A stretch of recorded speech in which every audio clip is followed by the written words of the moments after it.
All right. Hi, everyone. Stefan Schuster here, and welcome to episode 6 of the Journey Running podcast. Really excited for this episode today. For today's episode, we have Sam Breiter on all the way from New York. So this is going to be a really exciting episode. I'm really excited to talk to Sam in particular because he's going to come in here with a little bit different of a perspective. A lot of my friends these days and the people that I've had on so far, Dave and Joel, were more so trail runners, but Sam's coming here with a more of a marathon road running background. And I didn't tell you this. I was actually on the Run Breiter podcast a few weeks ago. People can go look that up on Sam's platform, Run Breiter. I'm not sure what episode it was, but you can just search my name there. And I'm not sure if I told you this, but I'm actually signed up for a marathon in January. So I have a lot of questions about training for you, and I'm really excited for this episode, man.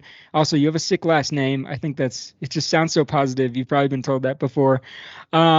Anyways, I'm going to shut up because I'm really awkward at doing these introductions. But welcome to the show, Sam. Love to hear or give us a little bit of a background on yourself and your running experience or whatever else you want to share.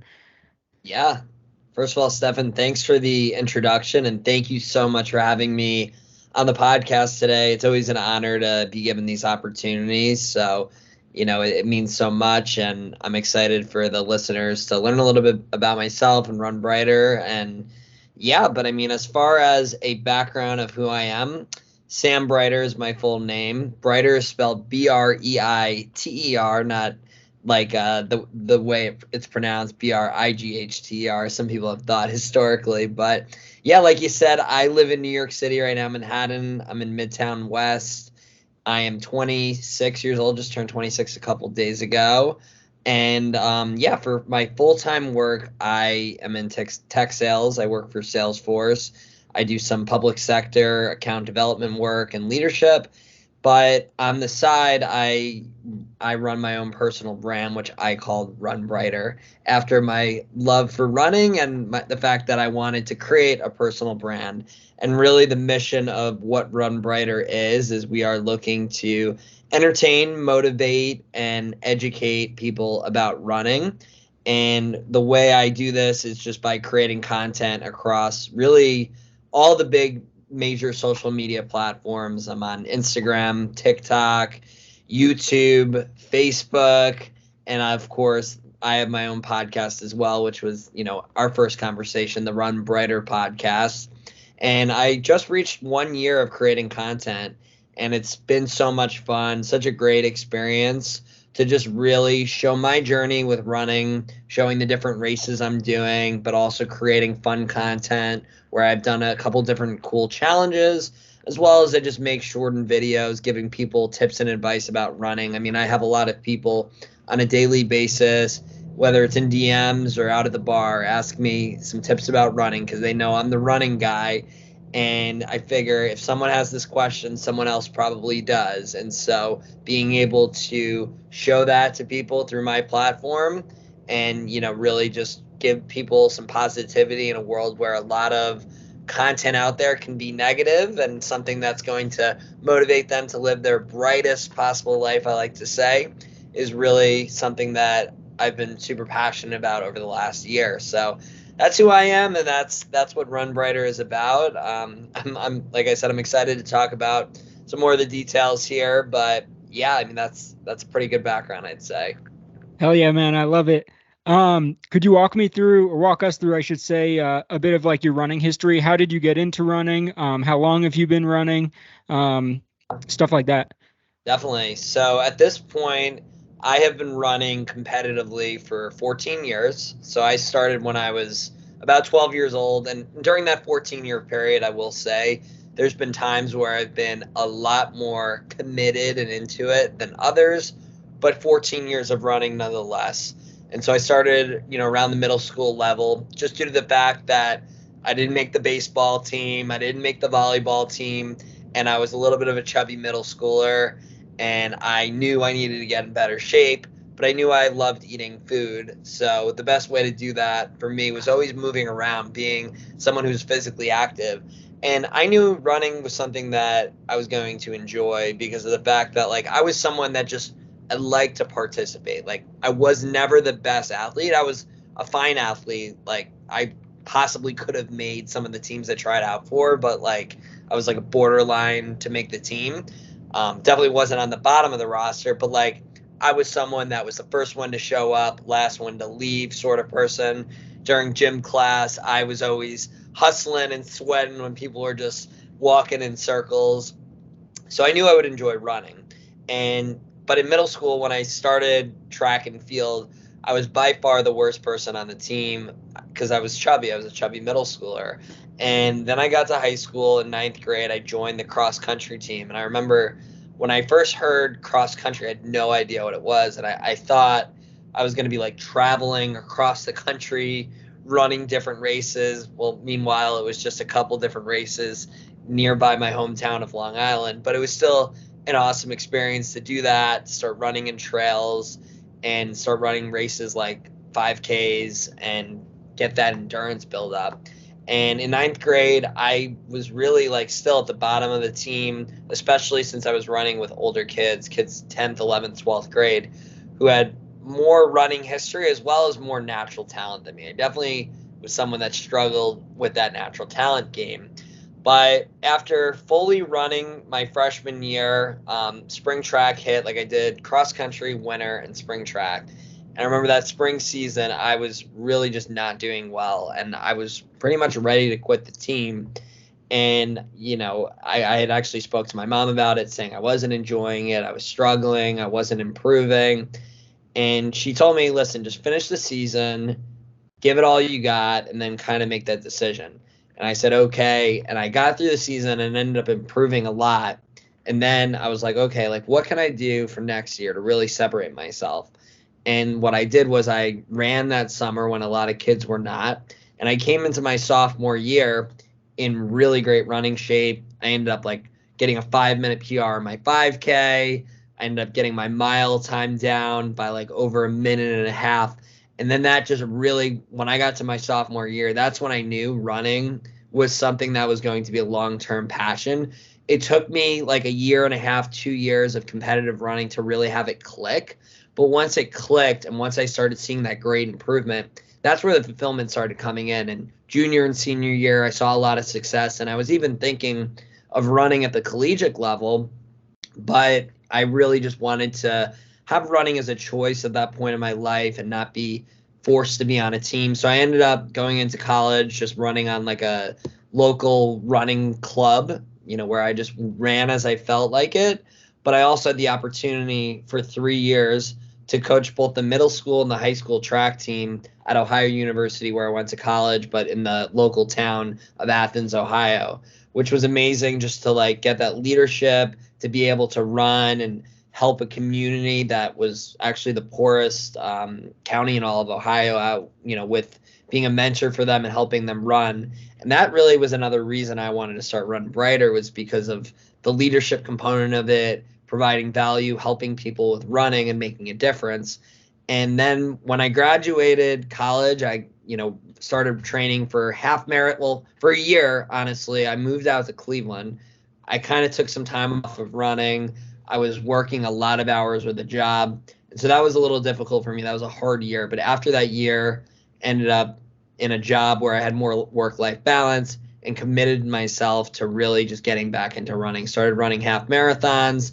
And then when I moved back to New York City a year and a half ago, I ran a half marathon in my best time. I had broken an hour and a half for the first time of my life. And at that point, I made the decision that, one, I wanted to train for a marathon, but two, I wanted to get back into coaching in some shape or form. But the way that I did that was by creating Run Breiter, creating my brand. And then from there, I ran the Philadelphia Marathon. I ran the Siri Chinmoy Marathon, as well as other half marathons and other races. And now I'm training for the New York City Marathon on November 6th, which will be my third marathon in just about a year, which is awesome. And I have many other marathons on the calendar. I'm going to be doing Miami in January, Austin in February. So I know that's a lot, but I take my running story very seriously. It's something I'm passionate about, and I'm looking forward to some more accolades to add over the next couple months, next couple years, and really for the rest of my life. Yeah. Oh man, there's so much I want to comment on here. Um, covered. Yeah, 14 years. First, I didn't realize you were in the sport that long. That's really impressive. I can relate to you on a few things. First, I always wanted to play baseball when I was younger, but I was too uncoordinated. Um, so I just had to stick with the running. Secondly, the Mamba mentality, training over the summer.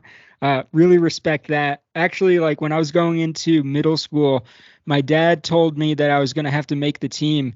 So I started training all summer only to show up that you didn't have to make the team and nobody else trained. So it's always cool when you meet people who are like willing to get that extra leg up. I guess in my case, maybe I would have taken the summer off if I knew I didn't have to make it. Oh well, though. But one thing I was going to ask about was how did you end up in Ohio? Because I also went to Ohio State. I think it's really cool you were in Athens. I hear that Ohio University is gorgeous. When I was in college, I didn't have a car, so I never got to go visit it. I was wondering like what you studied there, and then I think you mentioned you were in sales as well. Yeah, These days at least. I mean, as far as Ohio University went, it was an interesting story. So I originally, like I'd mentioned, I was thinking of running in college. There was a couple of schools in New York. SUNY Cortland was one, for example, that I was like super close to making the decision of going there and running at the Division III level there. I had an opportunity to run at Tampa too, which is D2 school. So I was thinking of like taking that path of running competitively.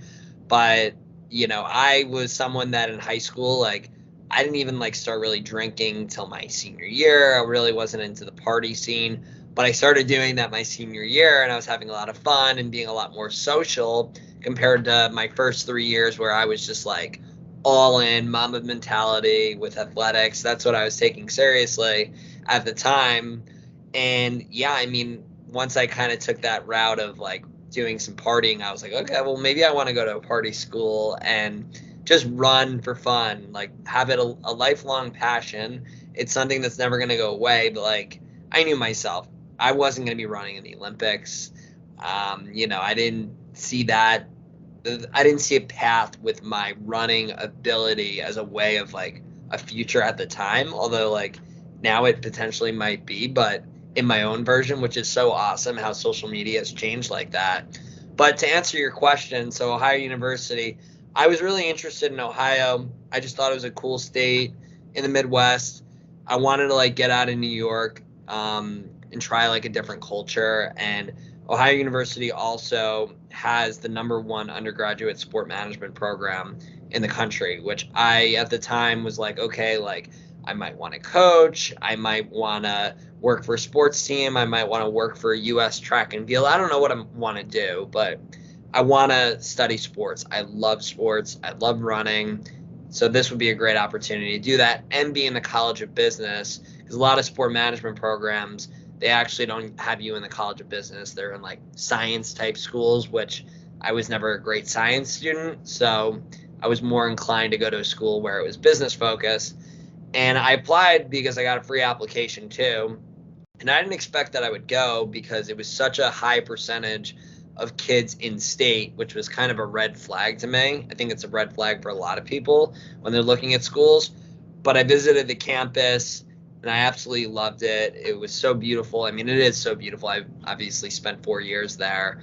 And just like the people there are very kind, and it's that it has such a college feel, like Ohio State for sure, but smaller, more community like. The townies there, like they exist, but you don't really see them. When you walk around the campus, it's all college students, which is so cool. So yeah, and I mean, it was a great decision. Probably one of the best decisions I've ever made was going there and being able to coach and have fun. Joined a fraternity, had a lot of friends there that I've made who are great friends to this date, who help support me with all my different passions. So yeah, that's what led me to Ohio. And I stayed there and lived in Cleveland for 3 years after I graduated, just because of the ability to save money prior to moving to New York City, having a lot of friends there, of course, but I wanted to move back to New York just because of the great job opportunities here and to try something new and put myself in a little bit more of a uncomfortable situation than a $600 a month rent payment in Cleveland and going to the same bars every weekend. Yeah. So you said you were also coaching while you were in Athens. What's like the biggest thing you learned from being able to do that? Yeah, I mean, that's a good question. I would say the biggest thing that I learned from that experience was honestly patience, and patience in a lot of different ways. For one, I was coaching Monday through Friday. Practice, I think, was probably from like 4 to 6:30 or something like that. And then we had meets on Saturdays or through the week. It wasn't every Saturday, probably every couple Saturdays, but being 20, 21, 22 years old, and there was all these different parties going on Saturdays or people going out during the week when I had these track meets, I really had to be disciplined and really just control myself in the sense that, like, on those days I had to be patient and understand, like, the team comes first. I'll party and enjoy myself after. So I think it was really a great thing for me to have though in college, because I think without it, I would have partied a lot more. I would not have been as into running. I think when you go to a school and you're just trying to be social, it's really easy to get in that loop of just partying a lot. So it kept me off the streets a little bit, which I think was good. And I think that applies to me. And I think also the patience too, like dealing with kids. I was dealing with middle schoolers, high schoolers. You got to have a lot of patience with them. I mean, they might talk back to you. They might not be the best runners as far as their form goes and their coachability and different things like that. And you really need to be someone that's on top of it, but also understanding, and you need to treat them as they should be treated and just be a good coach and a good role model for them. And I think a lot of that has applied to my life now, whether it's patience with my brand that I'm looking to build. I think a lot of people create brands and they want to see themselves turn into an overnight success, which isn't a reality. Just like in the case of coaching a team, you're not going to coach a team in your first day, you win a track meet. It's that can take years of working within a program to develop the culture, just like it is with creating a brand, or the same thing with training for a race like a marathon. You're not going to go from someone who's never ran before to breaking a 3-hour marathon in a month. That takes a lot of time, consistency, and training and patience. So I think really the skills I learned from there have applied to so many different areas of my life, which is amazing and awesome. And I'm really thankful I had that opportunity. Yeah, was coaching in Ohio, is that really the thing that led you to start Run Breiter, you said? Yeah, I mean, I would say that was definitely one of the drivers, but also just, I mean, I watch a lot of content with different people who are very successful with businesses, and the big talk right now, or the big talk over the last like 2-3 years, is to record your life, create content about something you're passionate about, and there is an opportunity to monetize and turn that into a successful business. And it's important more now than ever to have a personal brand as well. So, I mean, I think I was really, one, just missing coaching. Like, I wanted to get back into coaching, but I knew working in tech sales and working till 5:30 p.m., I wasn't going to be able to get away and go to a middle school when normally practice is at 3-4 o'clock.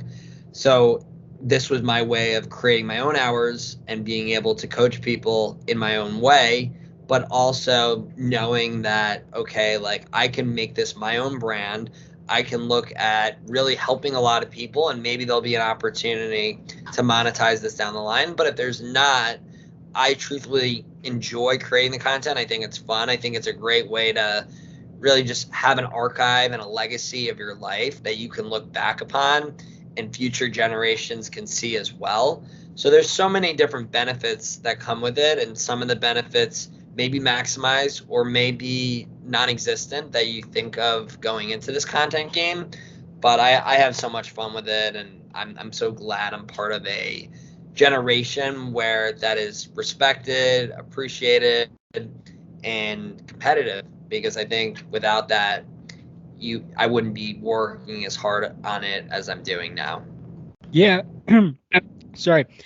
Listening to I listened to your most recent podcast that you did on like the 1 year anniversary of Run Breiter, and the success that you've had is like insane. I think you said the number was it was in the realm of like 150 or 200K like views across all your platforms and everything, and I just think that's really impressive. First of all, so congrats on that.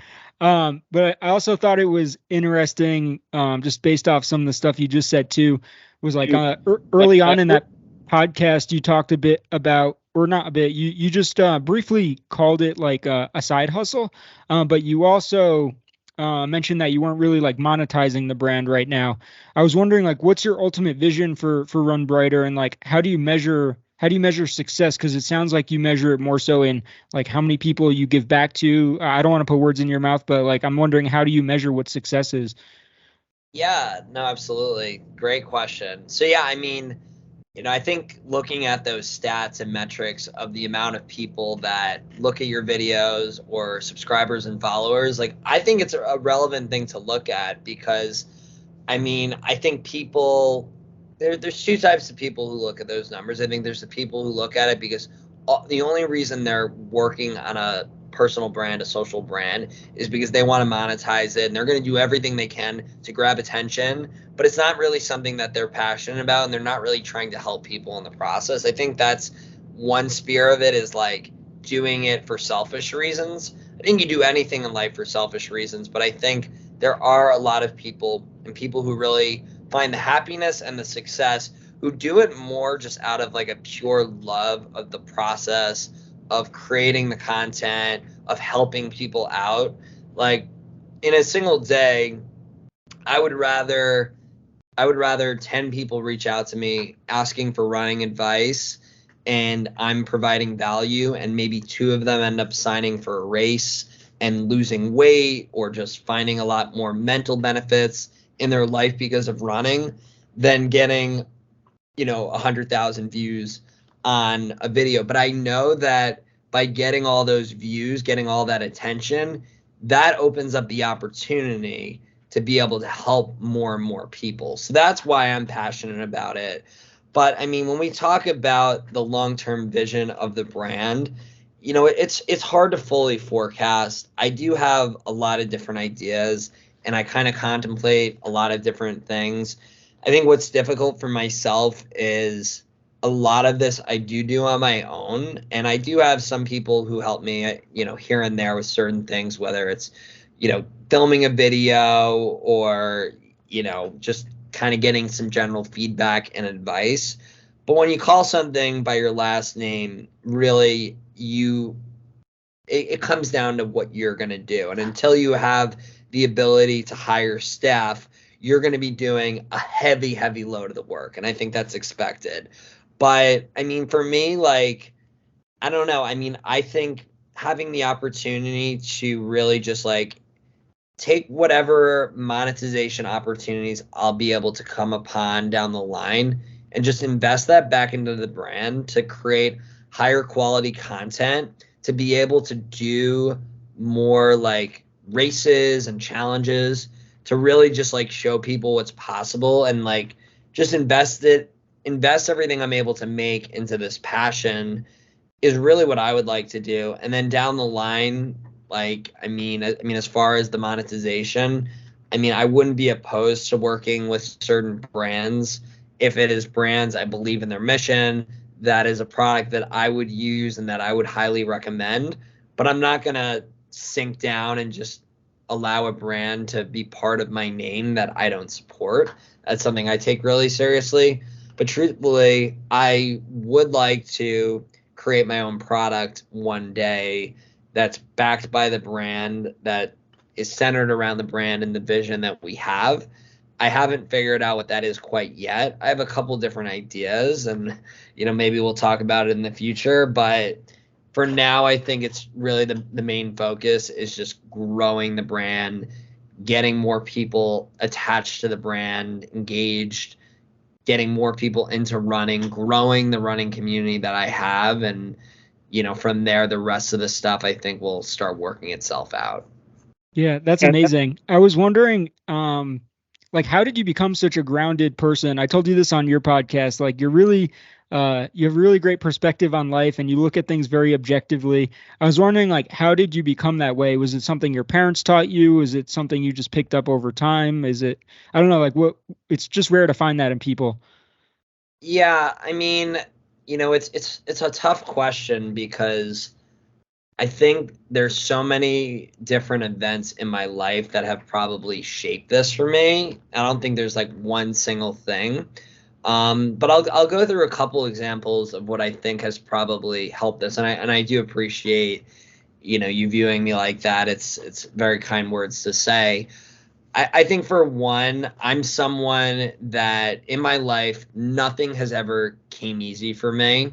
So when you have to constantly put in more effort than the typical person to see a similar result, it is something that I think naturally grounds you.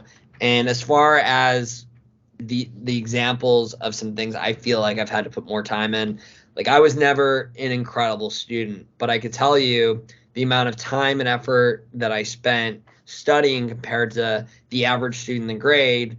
Like I was probably studying at the top 10%. I'm not going to act like I was the number one hardest worker, but I was always up there.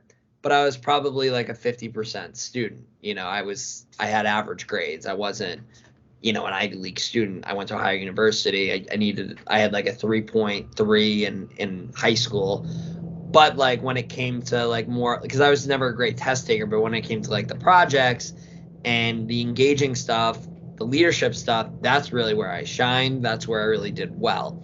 So taking my weakness of someone that wasn't a test taker and figuring out what can I do to allow myself to still see success. Okay, well, I'm going to be that person that people are going to like, that people are going to appreciate. And so I had to start building those habits at a young age. So I would say one would be academics. Two, I mean, we can talk about running, of course, as well. I was someone that was not naturally talented at all, really struggled. What did I do? I ran during the summer when no one else was running. I was running 2-a-days for most of my junior and senior year. My coach would give us workouts, and I would warm up 3 to 4 miles in the morning before we even did that afternoon workout, just to make sure I was getting in those extra miles. And I was studying the sport as well, doing everything to learn about anything that I could do to set myself over the edge. And yeah, my freshman year, I was one of the worst runners. My sophomore year, I became one of the best. And my junior and senior year, out of my whole high school, I was the best distance runner significantly. So, putting in I just know like anything I do, and even now with sales too, like it took me a little bit to learn about the product I'm selling, but I spent some extra hours learning about it, having one-on-one conversations with people, trying to understand their points of views, not assuming that I knew everything because I didn't. And like, I'm very aware that I don't. And I think like you become grounded when you ask people questions, when you try to learn, when you admit that you don't know something. And then from there, you really allow yourself to have a competitive edge over people and really see a lot of success. So I think that is really the biggest way that I became grounded. I think the way I was raised, I came from a good family that really pushed, fighting towards passions, being a good person, working hard, things like that. But yeah, I think mostly just being someone that struggled with everything new that I got into and knew it, and knowing that if I put in enough time, work, consistency, patience, I know we keep talking about that, but it leads to really where I want to be.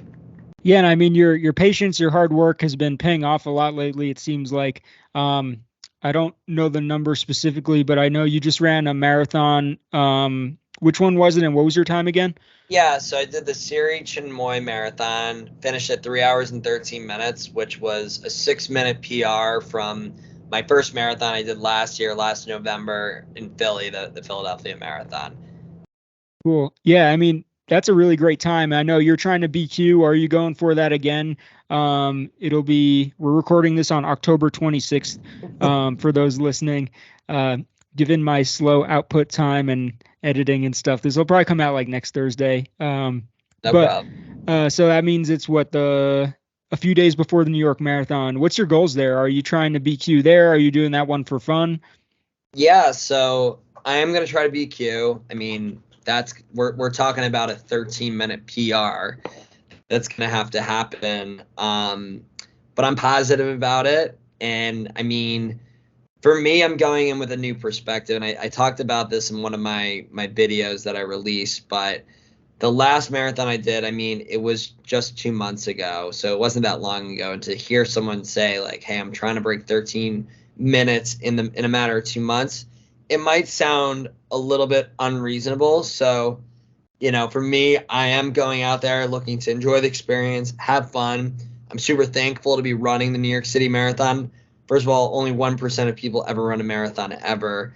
The numbers of people who ever get to run New York City is way smaller than that. So I'm just pumped to have the opportunity.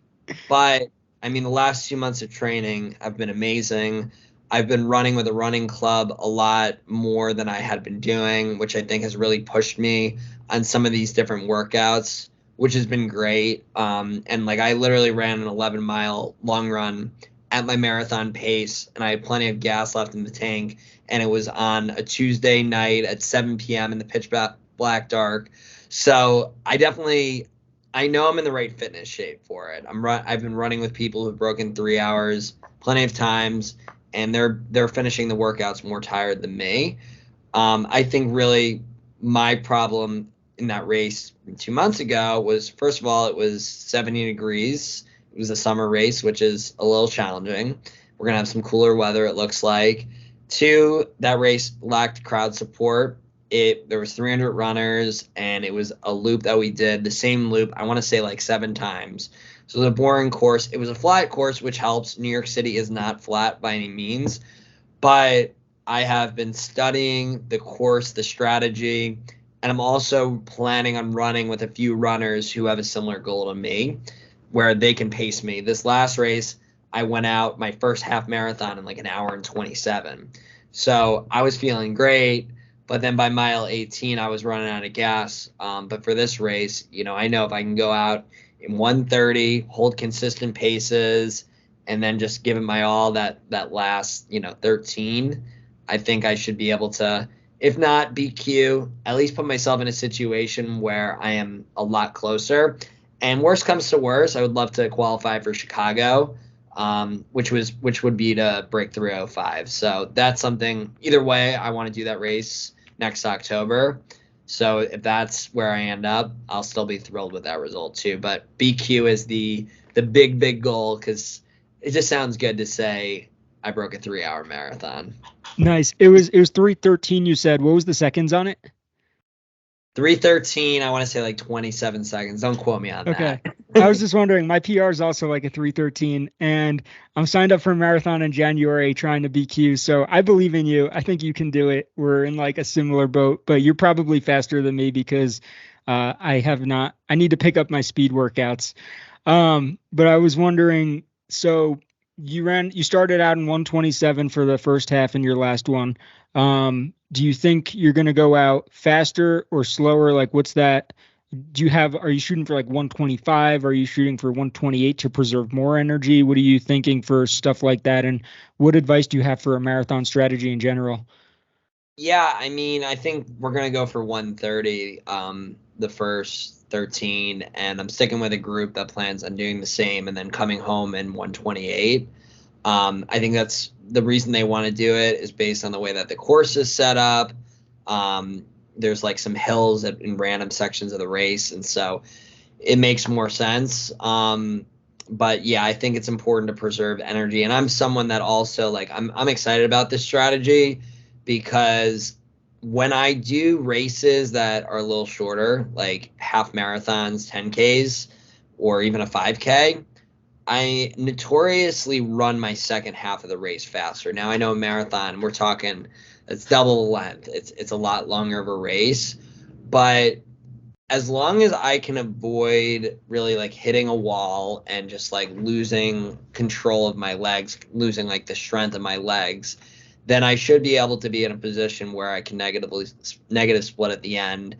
And I'd rather be doing that than just holding on for bare life. So that's kind of the strategy. But at the same time, like, we'll see. When you get there and there's 59,000 people running, which is what it's going to be in New York City, and I have all these friends and family who are going to be on the sidelines cheering, as well as probably hundreds of thousands of people in New York City, and we're running through all these different bureaus and streets, and there's going to be all this madness happening. Who knows what's going to happen come race day? I just know I have a big goal. I'm going to have fun. I'm going to be okay with the outcome. It's not going to be my last chance to, put in a Boston qualifier, but I am going to shoot for it and run my ass off. Yeah, that's awesome. I know my dad did New York, I want to say it was 2 years ago now. He ran his first marathon at 55, which is crazy. So it's never too late to start. But also Chicago, I didn't know they had a qualifier now. I did it I think it was 2015, and I think it was just a straight lottery back then. So maybe that's new. It might be. I'm not sure. I know they had it last year, the qualifying time, but Okay. it's like a world major. They just like to look good, you know? Yeah, look at that stuff. What's your like favorite as like I'm shifting into I'm training for the Buckeye Marathon, which you would think it's in Ohio, it's in Arizona. Uh, I thought but that was going to be in Columbus, but that's cool. It's in yeah, I January. know. Yeah, it's in January, and I'm not gonna lie, the main reason I signed up for it was because I want to get faster again, because I have 100K in February that's on a pretty fast course, and I needed the incentive to get to a track and go do some speed workouts. But for those who are trying to like BQ, do you have like a favorite track workout that you recommend people do? Because I'm totally gonna go do it next week if you say it now. Yeah, boy, I have so many. Favorite as in what I enjoy doing the most or what I think is probably the most beneficial. Yeah, ladder. Okay. I mean, I'm gonna go over two workouts that I like. One that's on the track, one that's off. Because one that I applied off the track has really helped me throughout this training. But on the track, I mean, I love intervals, and there was a workout that I did a couple weeks ago that honestly was a really great workout. So we did like a 2 mile warm up, drills, strides, and then we did 6 1,000 meter runs. So for those who don't know, 1,000 meters, that's 2.5 laps on a track at 10K pace, which is a great way to just like push yourself to build some speed. And from there, we did a 400-meter recovery. And then after those 6 1,000s, we did 200-meter sprints at literally like all out pace with 200-meter recovery. That workout kicked the shit out of me. I mean, I've done like 4 to 5 1,600-meter intervals, but I like normally when I do those, I'll do those at like my threshold pace, which, I think I was doing the 1,000 meters at like 6:10, and with the 1,600s, I'll do those at like 6:30, 6:40, but the thousands are tough. And so that was a really great workout that I liked a lot. Off the track, what I started incorporating into this training is where I'll do my long run, maybe it's 16 miles or 20 miles or 22 miles. And, the last 5 or 6 miles or the middle 4 miles, there's all these different workouts you can incorporate running those at marathon pace in the middle of those long runs. That's something I've recently added into my training, which I think has really benefited me a lot. Because what I'm starting to notice now is when I'm going on my easy runs that are a bit longer and I'm not incorporating those marathon paces, they feel like a breeze to me in comparison to what they used to. So those are two workouts I would highly recommend trying out for those who are new into marathons, trying to PR in a marathon, and for you, Stefan, if you've never done them. No, I haven't. So it's funny because I had a track coach. He was also my cross country coach in high school, and this man loved track workouts. Even during cross country, I think the first workout we did one season for cross country was like, it was something stupid like 3200s or 6200. It was like some absurd amount of 200-meter dashes. And I was just like, I'm here to run like a 5K. Like, why aren't we doing mile reps or whatever? But no, so I look back fondly on like it was painful back then, but now I kind of miss the track.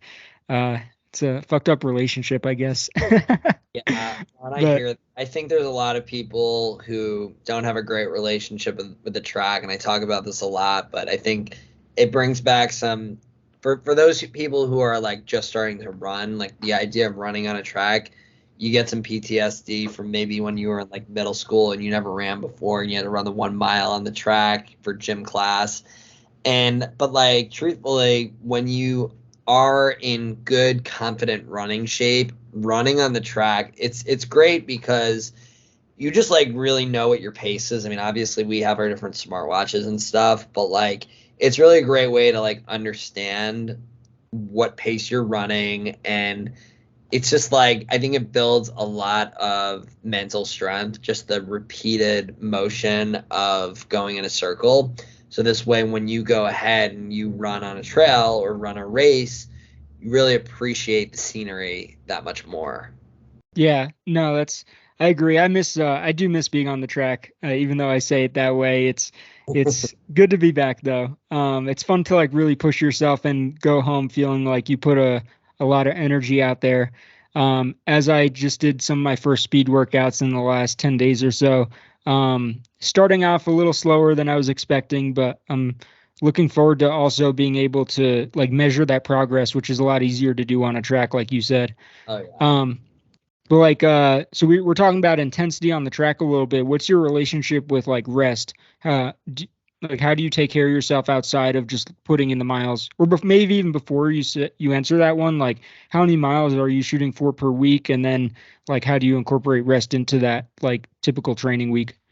Yeah, for sure. So over like the last two marathons that I've done, I've taken the mileage a lot more seriously. When I was training for Philly, I was kind of just I didn't have like a whole lot of structure, truthfully, to my plan. It was my first time doing a marathon.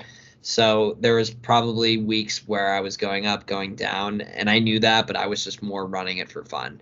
Now that I'm shooting for a time and making sure that I'm taking care of my body, because I truthfully think if you increase your mileage too much in a given week, you're going to increase your likelihood of injury. So taking that stuff really seriously, especially because I got the brand to back it up and I want to make sure to have content to come out with. There's a lot of reasons you want to be healthy, but that's a big one. So through this training build, the most miles that I hit in a given week was 65, which I think is a pretty good number to shoot for a marathon. Now, I'm not saying anyone should go from 0 to 65 or 20 to 65.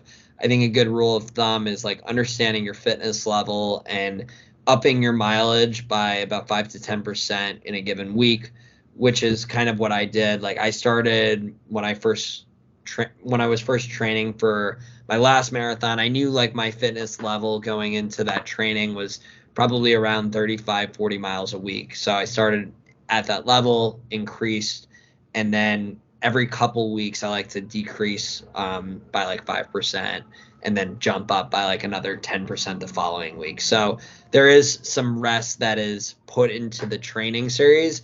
Now, I enjoy running almost every day. I don't run every day. I'm pretty much a 6 day a week runner. There have been 2 weeks at a time where I'll run every day and maybe take one day off in that span. But I would say right now I've been averaging 6 days a week. And on that rest day, I truthfully don't even really rest. I like go to the gym. I do some cross training type of stuff. I need some sort of physical activity, even if it's worst case, just like a long walk, just to really mentally feel good. And I think from a recovery standpoint, it's worked for me. I think you need to understand what works for yourself, though. I mean, some people, like my roommate, for example, he's new with running. He's been getting very sore, some little injuries perhaps here and there. He's training for a half marathon right now. So we got to be a little bit more cautious with him, having him run 4 days a week.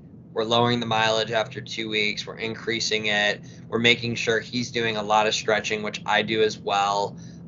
Some other good methods to make sure to prevent injuries and just prevent soreness and to recover is, I think the sauna is great for that, drinking a lot of water, a clean diet, as you know, being a big nutrition guy. I will use the Theragun here and there that I think that helps. Even massage therapy has been really good. I do that like once every month or two just to, loosen up the body a little bit. And sleep is really important. And I'm going to sound like a walking advertisement. And this is something new that I'm doing, but I think it's actually helped a lot. I actually just bought a Whoop, which allows me to really track my sleep. And it also allows me to understand how much strain I put in a day and how recovered my body is. And I'm like looking at these numbers and I'm like, wow, this is actually very accurate as far as like how recovered I feel or how strained I feel on a daily basis. So I think having some sort of system, whether you invest in something or just you're writing it in a journal and being very analytical of yourself to understand when you're pushing too much, when you're not giving enough, to allow yourself to recover, but also gain at the same time towards whatever goal you might have. Yeah, that's my roommate uses the Whoop. I don't have one myself, but I mean I have my smartwatch, but I don't think these do a great job, especially tracking the sleep. Sometimes I look at it, it's like you slept for 5 hours. I'm like, no, I slept for at least 7 or 8. But I know also when I was listening to your podcast, the annual one, the one you just did for the 1 year, you'd mentioned like being into like a lot of different sports in the past. I was wondering like what does like being healthy mean to you? Because just for some context, like I always tell people, just because you're a runner doesn't mean you're healthy. There's so many different things that like go into that. But I'm just wondering like what your perspective is on what health really is.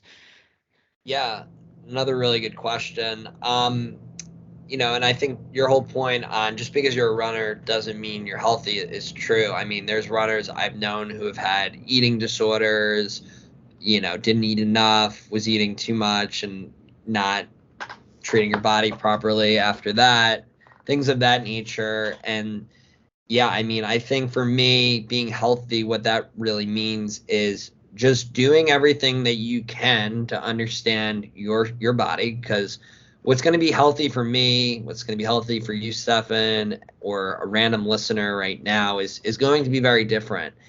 And I think what's incredibly challenging about the world that we live in is there's a lot out there and different content that talk about the best ways to be healthy. And, I'm not a nutrition major or I never got a degree in that. So I'm not going to act like I know everything, but I do know that understanding what works for you and your body and what allows you to feel strong mentally, physically is really what's important.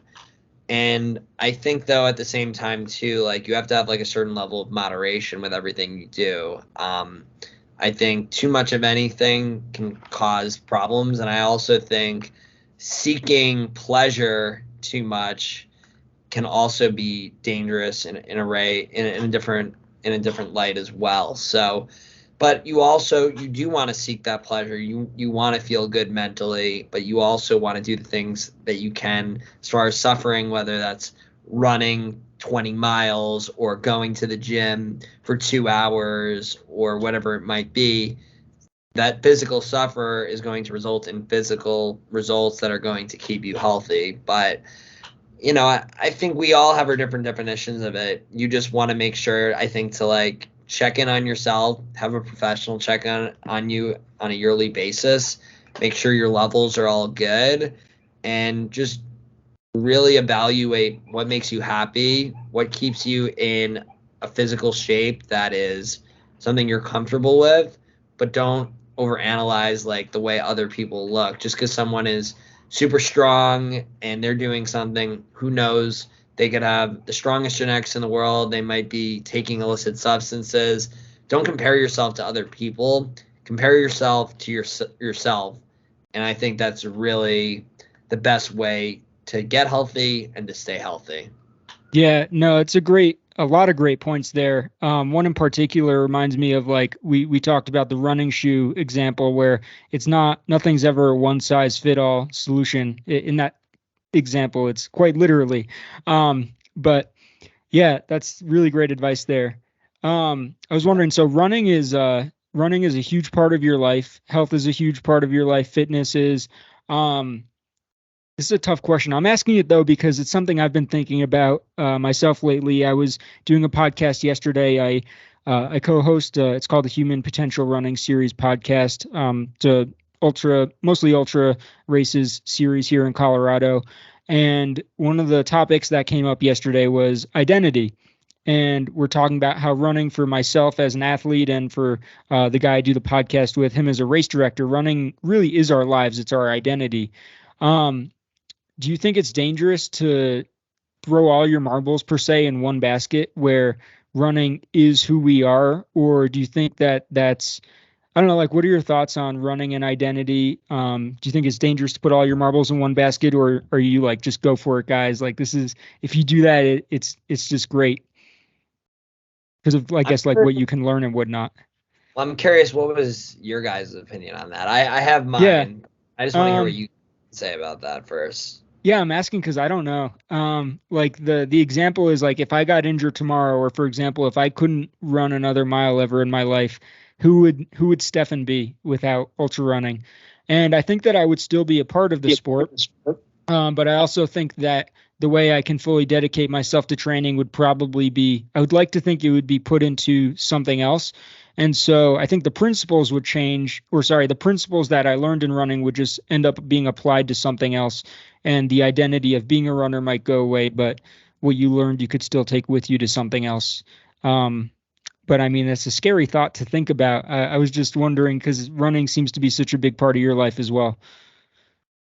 Yeah, I mean, running is definitely a huge part of my identity, and it's something that I would really struggle to live without.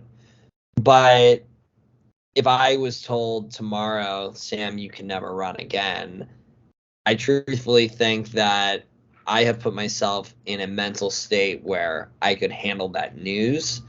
It would be, it would ruin my week. It would perhaps ruin my year, but it's something that I think I could get over. I think that having anything that could potentially get out of your control be your full identity is is a recipe for just really like mental distraught, um, which is tough. But like, you look at some of these professional athletes, like Olympians specifically, they train so hard, and that Olympic sport is their full identity, and they win these gold medals and compete at the highest level, and then they go away from the sport, and a lot of them get depressed because they've really reached that highest level and then they're gone from their sport, gone from their passion. But so that's something that I'm aware of, and I know I'm not running at an Olympic level, but still, like when you're doing something every day and you're creating content with it, you're planning your vacations around it, you're not doing certain social plans because of it, it can easily become your full identity. But I think whether it's running or fishing or cooking or reading, whatever it might be that you are passionate about, it's always important in life, I truly think, to spend even just a little bit of time doing some other things and just giving yourself the ability to gain some other small passions, because in the recipe of disaster, at least you'll have some other things that you could immediately get involved with, which is why like I love watching sports. If I can't walk, well, at least I can go to a ball game or watch something on the TV. and be entertained by that. And that's something that I know I like. But I know I like that. I'm going to also still through my life allow myself to try new things, whether that's going to a yoga class or going to a cooking class or doing some other things as much as I possibly can to try to build out some other smaller passions or get an idea in general of what I like and what I don't. Does that kind of answer your question? Yeah, no, I think it's really good points and really good advice to just make sure that you're more than just your sport, really. Exactly. And I mean, if someone is listening and running is your full identity and that's your everything in your life, like, hey, like, no disrespect. I mean, I think that's awesome and that's inspiring. And for me, it's like, I would say like 90% my identity. But like, I just think like it's something that could be dangerous. So I try to like give myself some space from it here and there, whether that's after a race for a week or when I'm not running after like a 20-mile run, just do something that has nothing to do running to do with running that is. So yeah. Yeah. No, I really like that advice. And I know we're coming up on like it's been about an hour of recording, so I want to start wrapping it up mostly because I know it's like 10 o'clock by you now. But there was like one or two other subjects I just wanted to hit on if that's okay. Yeah. Yeah. So Um, first, so in terms of work, you're also in your sales. I was in sales for a few years myself. It seems like the types, like the personality types and like the traits that make people successful in sales are really, they translate well into sports and running in particular, I think. I was wondering like what your take is on that, just in general. Like, do you think that's something that is good for the corporate world or like whatnot? Yeah. And I don't know if you saw it, but I made a YouTube video about this like probably a month or two ago, just talking about why all salespeople who can should run. And whether it's sales or just any sort of corporate job, I truthfully think there is, an alliance there in the sense that if you are running and working, you can really see a lot of benefits. I mean, I think there's so many shared traits, whether you talk about for a salesperson, we have all these different competitions, whether it's most meetings set in a week or annual, revenue that we're able to produce. And for me, that stuff motivates me and it motivates a lot of other salespeople to really push and work hard. Well, with running, there is so much competition. You're literally running a race. You're trying to produce a super fast time and beat other people. So if you are someone that likes looking at the stack rank and you like stats, like those two, I think tie together so well. I think also with running, there is, a community type of feel with it, which in the corporate world, of course, you have different coworkers, people you collaborate with, and in running, going to a race, having these experiences, it's kind of like an outside networking type event. And I think also like for me, having that passion in my life, whether I'm like meeting with a client or talking to my team workers, saying that I'm running a race this weekend or I'm planning on running this weekend, I think it inspires people because they know that like I'm someone who's healthy, who cares about myself, and that I'm like working towards a goal. And it just, I think it brings out some motivation for other people. That stuff I think can be really contagious. So a lot of my coworkers I've been like hearing have been like running or like they're training for races now too. And so I think it's really healthy to be that person that kind of voices that stuff in your own corporate environment. And then there's all these like corporate challenges and stuff like that. And I think it's cool to like be involved in that. Like different 5Ks even like that they have at the corporate level, I think are super fun. So I definitely think that is a really healthy alliance. And if you are someone that's working in sales or just any corporate job and you're listening and you've never ran or you've never really committed to running, I think it's a really cool thing to have in your arsenal outside of your other skills within your job. Yeah, no, that's really well put. And I think I used to sell to people and say, like, this is what I do in my free time. Like, I'm working hard here. Like, I bring that to the table at work too. But I also remember like sales is extremely emotionally draining. It's a really intense, it basically is its own sport. Kind of like, especially with the gamification that you're talking about, with the sales competitions at work. But I mean, you're a really busy guy. You work a full-time job. You put a lot of your time into actual training and then into Run Brighter. Like, how do you do a good job of, like staying present while you're so busy? Yeah, and one thing I want to add on that first point that you had about like how sales can be draining. I mean, I truly think like running has allowed me to really get over a lot of the stress that can come from working in a sales job. When you have your quotas, if you're having a rough month, you're off to a slow start, getting out there and going on a run before work or after work is a great way to really just clear up the mind, because obviously you want to think about your job and you want to think about reaching success, but if you think about it too much, especially when you're not working, I think that can be incredibly draining.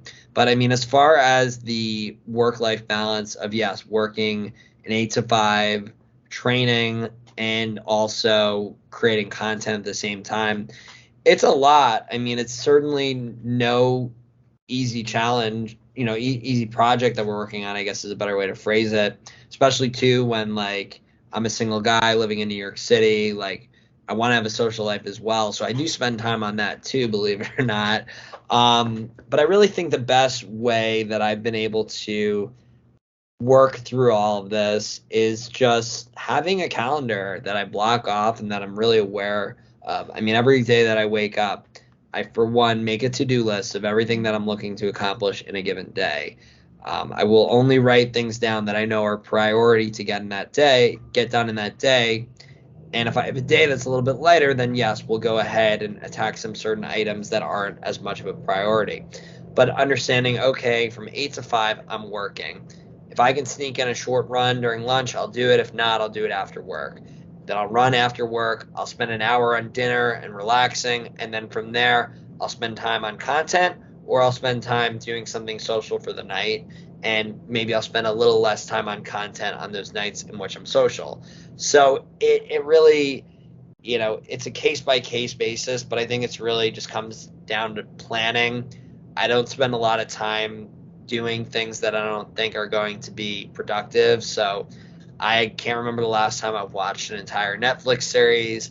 I'll play video games like a few days a week with my roommate for like half hour during like that 1 hour block that I'm just relaxing. But that's really the extent of it. And if I want to watch sports, I'll do it while I'm creating content. Like, I'll just have it playing in the background. I'm not fully dialed in.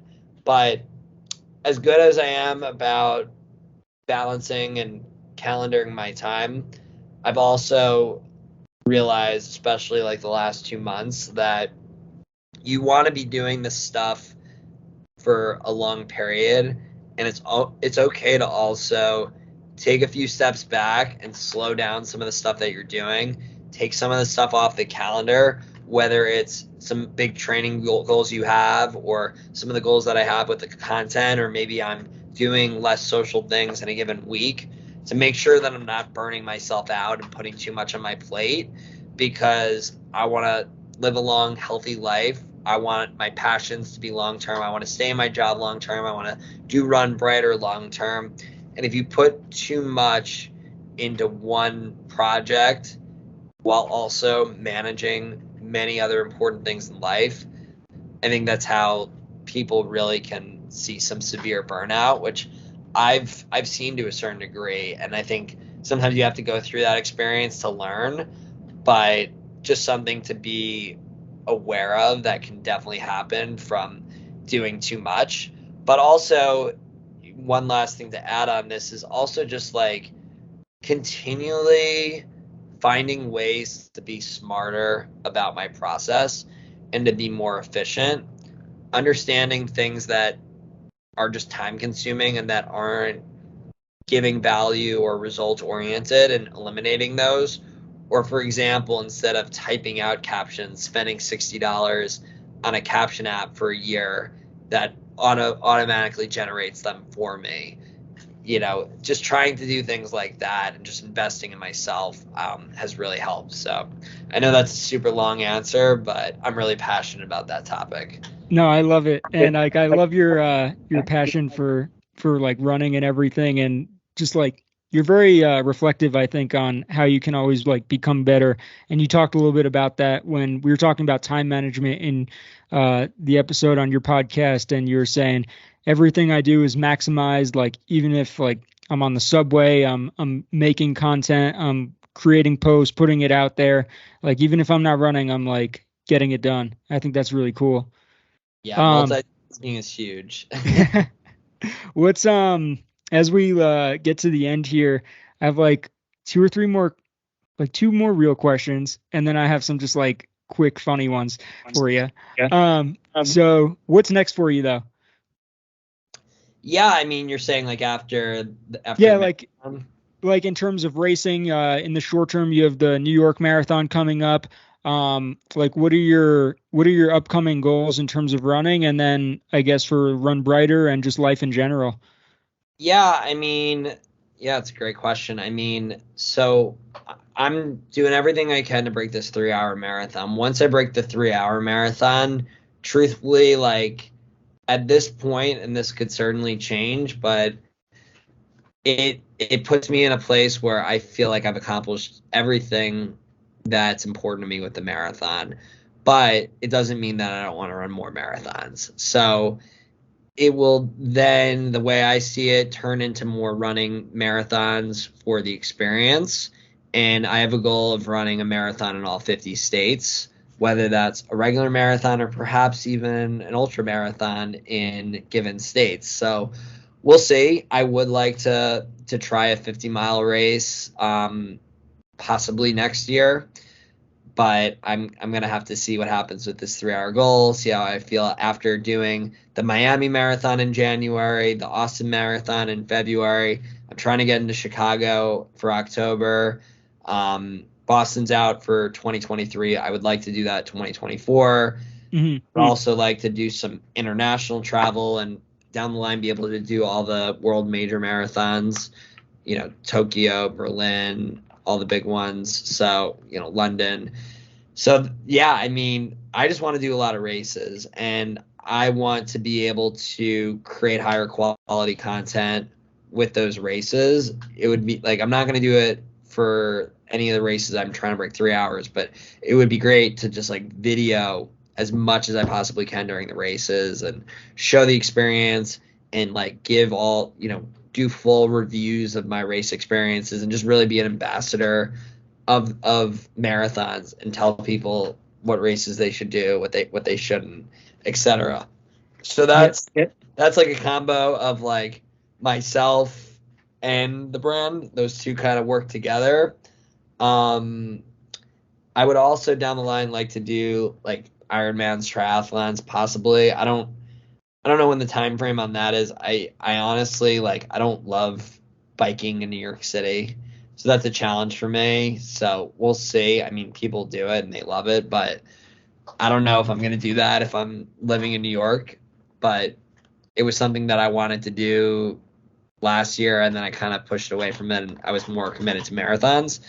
So we'll see. There's a lot to come with that, but I would like to really just create better quality content and just really just showcase these experiences and travel a lot. And I mean, as far as like my professional side of things, by February, March timeframe, depending on how like the world is looking, like I should be able to see some sort of promotion with my job. So whether that's like a higher level closing role or get into leadership where I'm like managing a team. So that's going to be a continued route. I mean, to stay at my company at least for the next couple of years. I mean, I work at Salesforce, really great company with great benefits. It does give me a good work-life balance, which allows me to do Run Brighter. My thoughts and hopes are that I'm either going to stay at that company like forever, or I'm at that company for as long as it takes me to build Run Brighter to be a full-time career where I'm able to monetize my content and just be an ambassador of the sport at a high level. But we'll see. It's not easy growing a personal brand into a full-time job, but I think I would thoroughly enjoy that. So that is a super big goal of mine. So we'll see. Yeah, I love your enthusiasm. Like you just have so much that you want to do. And what's cool about that, I mean, I have so much I want to do too. So I know the feeling. It's like there's just all these races out there and it's really exciting. But what's also really cool about it is that these goals are going to take you and I years and years to accomplish, which means we're going to be hungry for a long time. And that's really exciting also. But I want people to know you have an awesome platform. I said it before. I'm going to keep saying it. I love how like your positivity, your perspective on life. I think you have a great work ethic. Really great at just reflecting on life and translating those life lessons into knowledge for other people. You have an awesome platform with an insane amount of like free content. You go really deep into the technical aspects of training and hit on a lot of topics there. And you even do free training plans for people. And I know they can reach out to you for that. But where can people find you? Where can people find Run Brighter? How can they reach out to you if they want to after this? Yeah, so yeah, it's something that I don't really talk about too much. Just honestly, like there hasn't been too much of that going on recently, but yeah, I do give out fully free customized running plans. I've done like probably 25 so far. Now I'm kind of shifting it to where if someone wants, I used to like have people fill out a Google form and then I would create them one. Now my request is that we do like a video call and I record it and come out with content with it, which I think people are a little bit more reluctant about, but I think down the line that'll eventually grow a bit if people really want that help and they're really serious about, running long term and just reaching different goals. But yeah, I mean, as far as where people can find me, I mean, if you type in Run Breiter on Google, you can see really where I'm everywhere. I mean, I have a website which directs you to all my different platforms, runbreiter.com. That's BREITER.com. But you can find me on TikTok with that same name. You can find me on Instagram, YouTube, Facebook, and then my podcast. All the content is really just catered to the platform and just trying to optimize what the listeners or the viewers want to see on them. So, yeah, and I mean, if people want to collaborate with content or join the podcast, or you have ideas about content that you'd like to see, things you want to learn about running, you have tips or advice, like send me a DM, get in touch with me. Like I'm very quick as far as opening those messages and taking action about it. My ideas come from what people need help with more than anything. So that's the stuff that I love and that really makes what I do easy. Once I know what people want to hear or see, I'm the person that will initiate that in a way that is both comprehensible, easy to understand, and that you can rewatch down the line or share with friends to make sure that you're able to learn about running and do it the right way. Yeah, that's awesome, man. I love it. Um, Three quick questions. Yeah. So, what is your favorite running movie? Number one, Without Limits. No. Without Limits. Yeah, have you ever seen that? Awesome. I haven't. Is that the Prefontaine one? It is, yeah. I'm a huge Steve Prefontaine fan. So for those who haven't heard of Prefontaine, he ran at the University of Oregon. He was an incredible runner, both in the collegiate and Olympic level. And it goes over his story. And yeah, I mean, it was funny. Like I ran my last marathon in, like I said, 3 hours, 13 minutes, had a huge meal, came home, and I've watched that movie probably 10 times. And every time I watch it, I'm like inspired to run. And after I finished that race, I told myself, I'm like, I don't think I'm going to go for this 3 hours. Like, I need to chill through this training. I'm just going to do New York City and enjoy it. Threw on the movie. By the end of the movie, I'm like, okay, we're going for 3 hours again. So it's a good one. Awesome. What's your favorite running book? Favorite running book? That's a good question. I like Born to Run, even though I'm not a big reader, but that's a really good one. I recommend it. I have a copy of it. If anyone wants to borrow it, hit me up. Happy to send it. That's a classic. That one I've read. And then we're recording this on October 26th, so I feel obligated to ask, what are you being for Halloween? It's a good question. So with me running this marathon a week after Halloween, I honestly haven't really planned much just because like I'm trying to like I haven't drank since probably like on my birthday I drank a little bit, October 22nd. But I'm like Oh, after happy belated birthday. Thank you. I appreciate it.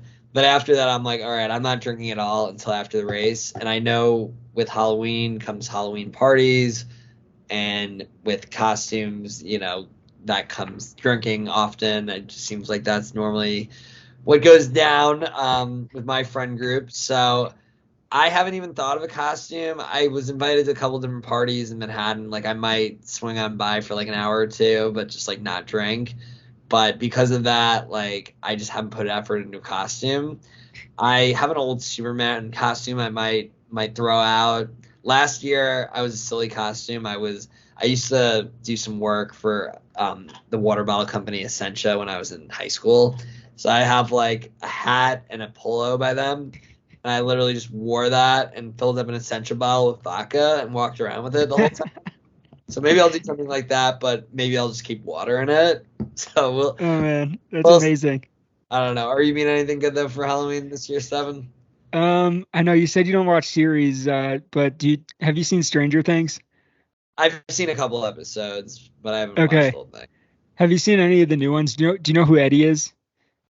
I don't, but I Okay. probably recognize them. I don't know the names, but like I know what some of the characters look like. He's got long hair. I was doing corporate sales for a while. I was working with bank partners. Once I started grad school, I was like, I'm just gonna grow my hair out because I always wanted to try to. So I got to use that to my advantage this year, and so I chose a costume as Eddie, who has long hair in the show, and I have it's like a Hellfire t-shirt that he wears. It's like a club in the show. So I'm gonna go as that. Really Nice. looking forward to it. I just Googled him. You could definitely pull it off. Thank you. But yeah, thank you. I know it's like 10, almost 10:30 your time. I'm sorry for keeping you so long. Oh, you're good. Um, Love this but stuff. thank you so much for taking the time to be here tonight, Sam. I really appreciate you and everything that you're doing for the running community as a whole. Um, and yeah, this is going to wrap up episode number 6 of the Journey Running podcast. If anybody would like to reach out to me myself, once again, my name is Stefan Schuster. Website is journeyruncoaching.com. If you'd like to learn more about myself, there's an about page over there, or my coaching platform. You can learn more about myself over there as well. Otherwise, you can email me directly at journeyrunningllc@gmail.com with any questions, concerns, thoughts that you have. I'd love to hear people's feedback on the podcast. And you can also find Journey Running on YouTube, Instagram, and on Spotify and Apple Podcasts as of now. I'm not as good at putting out content as you, Sam, but really appreciate you you're the third guest on the show. I'm really excited. I really enjoy doing this, so I'm excited to see where it goes, but thank you for being lucky number 3. And yeah, we'll wrap it up with that. Awesome. Thanks for having me, Stefan. Yeah, thanks for being here.